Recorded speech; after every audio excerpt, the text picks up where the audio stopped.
Assalamualaikum warahmatullahi wabarakatuh, saudaraku.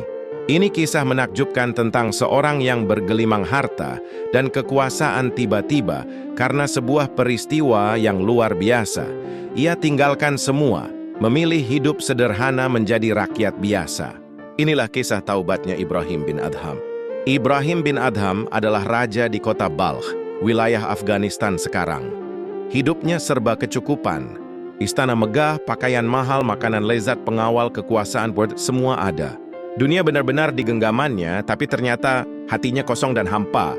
Suatu malam Ibrahim sedang tidur di istananya yang indah. Tiba-tiba terdengar suara langkah di atas atap istana. Ia kaget dan berteriak, "Siapa di atas sana?" Orang itu menjawab, "Aku sedang mencari untaku yang hilang." Ibrahim marah, "Bagaimana mungkin mencari unta di atas atap?" Orang itu menjawab kalimat yang menghantam jiwanya. "Dan bagaimana mungkin engkau mencari Allah, tapi hidup dalam kemewahan, tenggelam dalam kelalaian?" Kata-kata itu seperti petir menyambar hatinya. Di pagi harinya, ketika Ibrahim duduk di singgasananya, seorang lelaki tiba-tiba masuk tanpa izin. Ibrahim bertanya, "Apa yang kau cari?" Orang itu menjawab, "Aku mau menginap di penginapan ini." Ibrahim tersinggung, "Ini istanaku, bukan penginapan." Orang itu berkata, "Siapa pemiliknya sebelum engkau?" "Ayahku." "Sebelumnya lagi?" "Kakekku." "Dan mereka sekarang di mana?" "Mereka sudah mati." Orang itu berkata, "Tempat yang penghuninya datang dan pergi, itu namanya penginapan." Hati Ibrahim makin terguncang. Dunia terasa kecil. Ia sadar, selama ini ia jadi raja bagi manusia, tapi budak bagi dunia. Malam itu juga ia keluar dari istana. Melepas mahkota, kekuasaan, dan harta, ia pergi tanpa diketahui siapapun. Ibrahim bin Adham meninggalkan masa lalunya yang penuh kemewahan, kemudian mulai menjalani hidup barunya.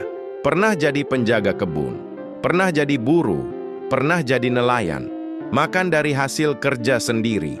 Ia memilih zuhud, meninggalkan cinta dunia, memperbanyak ibadah, zikir, dan tangis karena Allah. Orang yang dulu berpakaian mewah dikelilingi para pengawal dan pembesarnya, kini ia duduk bersama orang miskin dengan pakaian kasar. Tapi justru saat itulah ia berkata, "Kalau para raja tahu nikmatnya hidup dekat dengan Allah seperti ini, mereka akan memerangi kami dengan pedang untuk merebutnya." Saudaraku, harta dan jabatan tak menjamin ketenangan hati seseorang.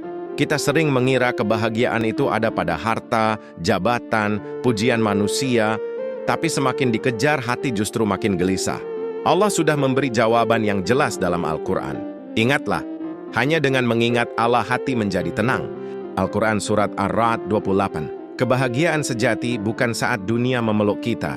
Kebahagiaan sejati adalah saat kita dekat dengannya. Karena saat hati dekat dengan Allah, bahkan di tengah badai pun, jiwa tetap tenang.